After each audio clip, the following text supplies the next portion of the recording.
First, I brought you the PlayStation 4 Ninja Turtles theme console, and now it's time to follow up with the PlayStation 4 controller in the theme of the Ninja Turtles. Welcome to my tutorial.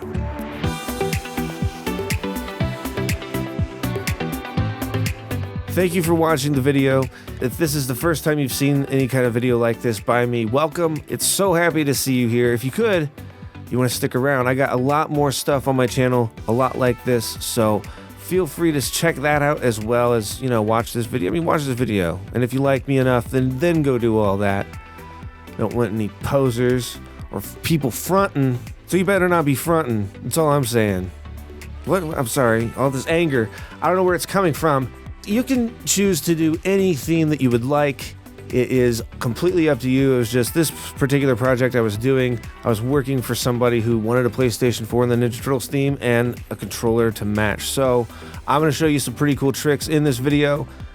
Let's get started.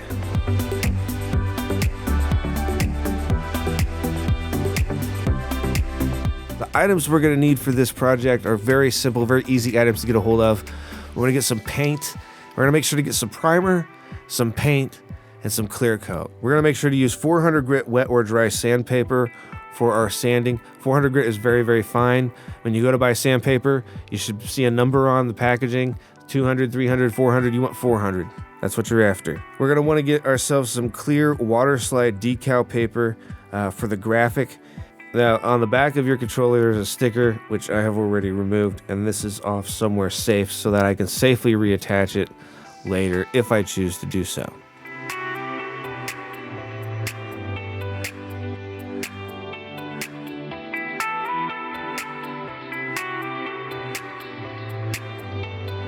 In my previous tutorials, I was always showing how to disassemble the controller, and that just became one of those things where I feel like it took up a lot of time in the video, and people are less likely to watch super long videos. They like to skip around, and I know that this video is about 20 minutes, but that's an extra 10-15 minutes that I've taken out of the video as it is. So, I'm trying to keep these things short and sweet. So if you need to learn how to take apart the controller, you can check out my channel. I have that covered for you. You can also, in the top right hand corner, you can click up there on the little eye, and it'll bring up a little menu, and the actual video will be shared for you in there. So you can just go straight to that video and watch how to take it apart, and then come back to this video when you're ready for everything else. Taking apart a controller doesn't take very long, so I'll see you soon back here. Just go ahead and do that. Now we want to use 400 grit sandpaper so that way we don't sand down the edges, all these nice sharp edges that are around on these circles and everything.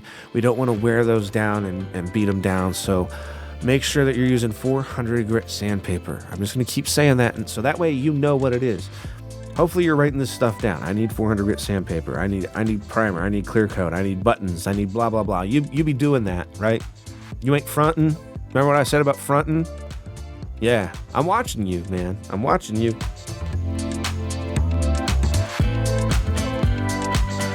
So for our primer, we're going to do a quick coat over the entire project, just real quick bursts all over everything, making sure that we're covering everything, but we're not doing a whole lot. As you can see, I'm just doing it really quickly. Bam, it's done. We're going to allow 15 minutes of dry time between primer and painting it.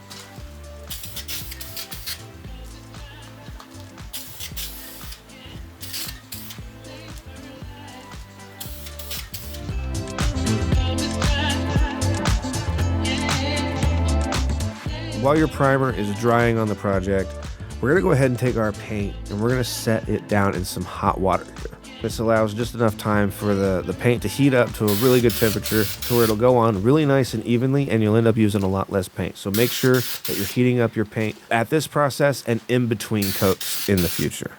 So we're going to go ahead and put on our first coat. We're just going to make sure it's kind of quick and easy. What's cool about this is the contrast between the colors that we're using. Since the controller is already black and I'm using white, you can actually see exactly how much I'm putting on.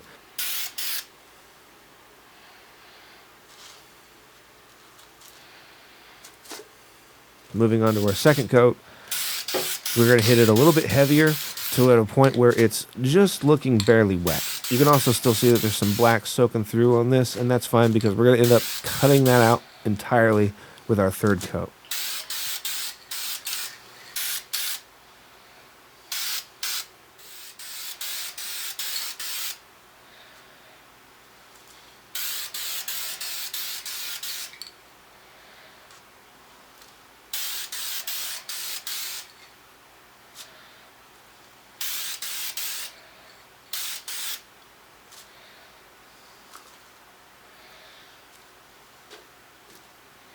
For our third coat, we want to make sure that it looks wet, yet we don't want it to be dripping.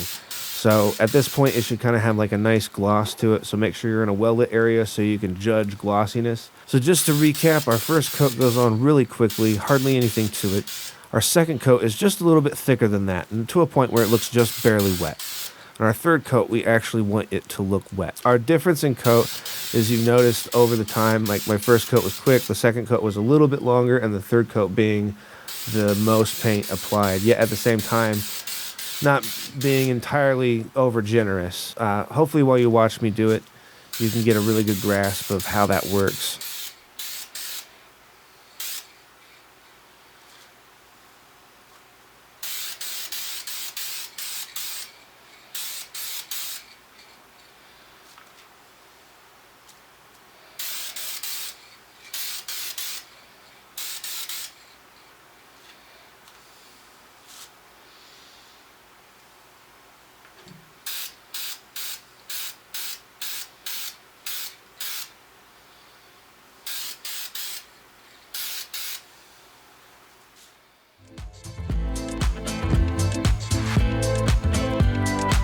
Alright, so I wanted to put a picture on this, and I wanted it to be like a black and white Ninja Turtles, kind of like a pen and ink thing, but I wanted whoever I ended up using to have the red mask.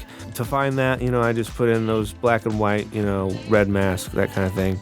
Eventually I found this picture here, and Leo's blue, we all know that Leo's blue, but I can change this from blue to red using a program called After Effects. And there are other programs out there where you can do a lot of similar things. PicMonkey is something that you can do a lot of cool stuff with. There are other programs out there that are free that you can use. And feel free to, if you can't afford something or you don't have Photoshop or whatever, because you can do a lot of this stuff in Photoshop as well. I'm using After Effects because it's what I have. I used the change to color section on this, which is in the effect area. In the from section of it, I just highlighted the blue that I felt was the closest to what was being shown in that.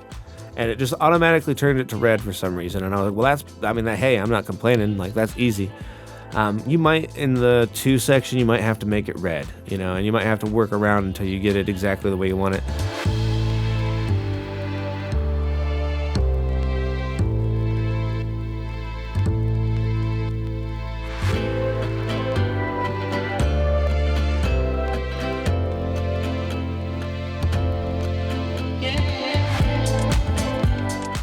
After we got that done, I saved the picture and then printed it out.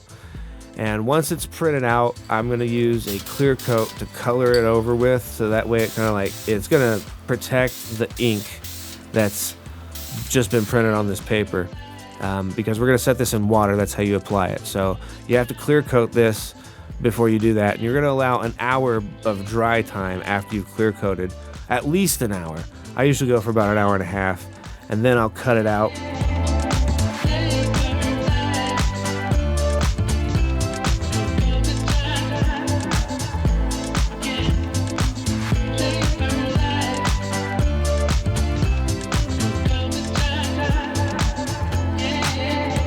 So now it's time to soak this guy in our water, and I'm going to let it soak for 1 minute and 1 minute only. Once a minute has passed, we can take it out and we can easily slide this decal that we've just created into place.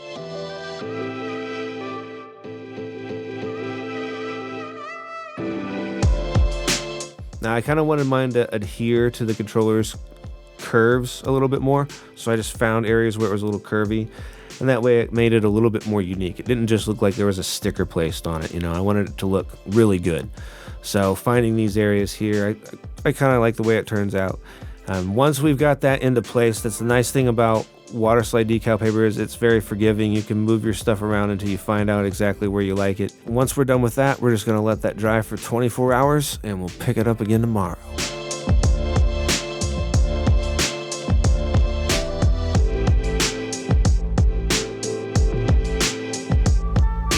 Now it's time to clear coat, and clear coat is basically the same thing as what we did when we were painting. The first coat is very, very quick, our second coat is slightly heavier, and our third coat being our heaviest. We don't want it dripping. Just like we don't want the paint to drip, we don't want the clear coat to drip. So make sure yet again that you're paying attention. Notice how quickly the first coat goes by compared to the second coat, and then compare the second coat to the third coat. Really study that.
All right, so now it's time to reassemble everything. And before we do that, we're going to go ahead and get the touchboard off of the touchpad. And we're going to do that by using a heat gun. Now, I didn't mention using a heat gun because you don't really have to have a heat gun in order to do this.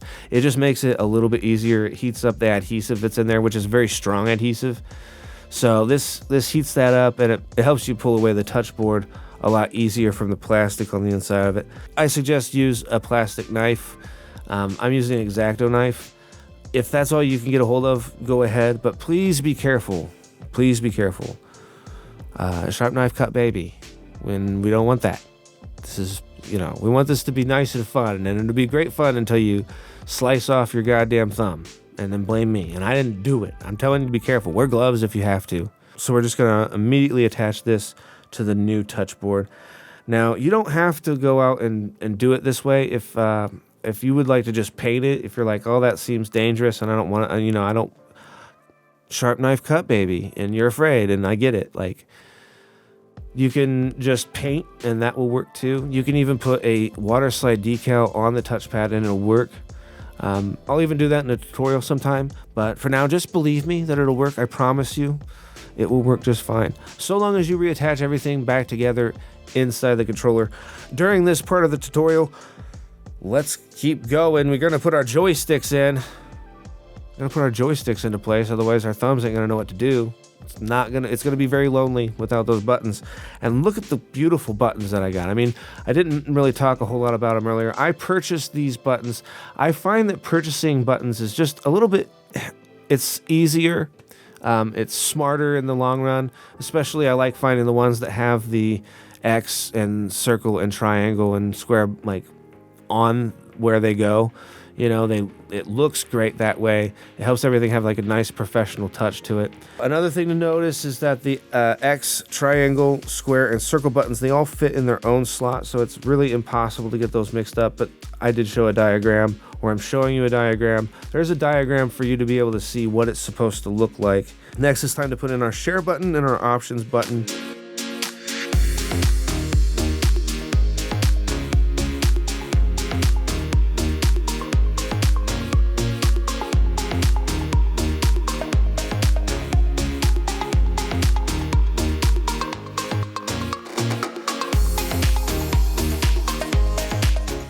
You've got the PS4 button. You want to put that back into place.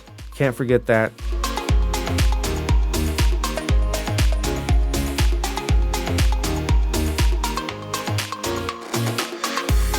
We're going to put our D-pad into place, and then we're going to cover over all of this, the PS4 button, the D-pad, and the X, triangle, square, and circle buttons. They all get their pad put back into place. They all fit on these little posts in here, so you'll know right when they're in place.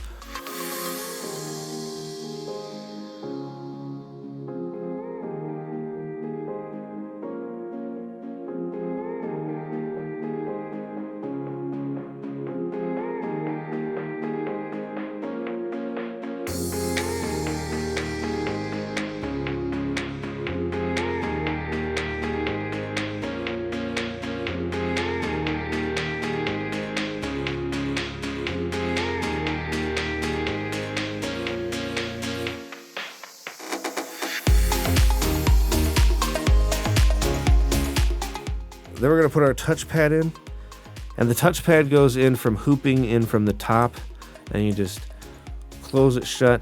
It should fall right into place. While I was putting mine back together, the buttons fell out. There's no big deal. If that happens to you, it's kind of a pain in the ass, I guess, but things could be worse. You could have lost those buttons. Next, our R1 and our L1 buttons go into place.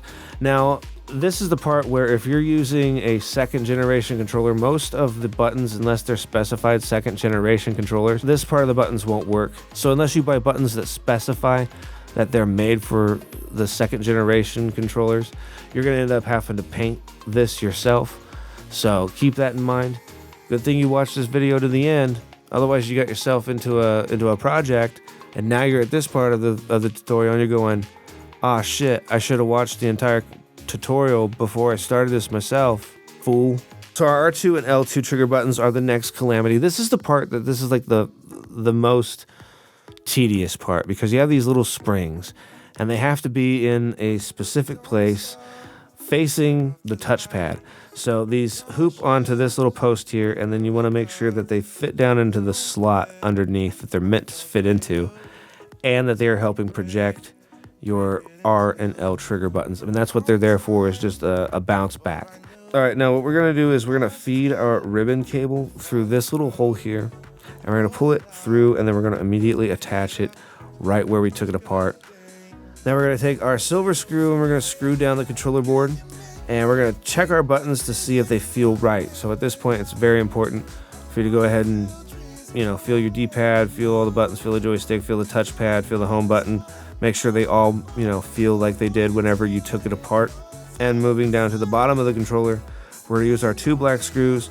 So we're gonna find the white illuminator, which is this piece here. And this button pack came with this PlayStation 4 like decal to go over this. So I thought, all right, I'll go ahead and put that down now. And then we put in the clear piece, and then the white stick piece that goes over and, you know, holds all that into position. Then we're going to reattach our ribbon cable to the controller, blue side away from the battery. Now it's time to go ahead and close up and re-screw in the final 4 screws. I love doing these projects for you guys. I really do. It's a lot of fun. It's a lot of fun to be creative, to visualize something and put something together. And I feel that this project is honestly probably the simplest project that I've ever shown, because it's just one color paint, and then I use the buttons to really help make it pop, and then shows a really nice decal to help it all flow together and make it match the console perfectly. Thank you guys so much for watching and letting me know that you guys liked it. If you learned something, if you just enjoy what I do, let me know by leaving me a like. Hit me up in the comments below. I'd be happy to talk to you. Make sure to follow me on Twitter, Instagram, and Facebook, where I show behind the scenes projects as they are coming along. Be sure, if you haven't yet, to hit that subscribe button so you can find out when other tutorials like this one come up. And make sure to hit that little bell so that way you know once I've uploaded a video, it's right there. You can just, bam. Oh, what's Drumblanket doing today? Acting a fool, I bet. More than likely. Thanks again so much for watching, guys. And I will see you in the next video.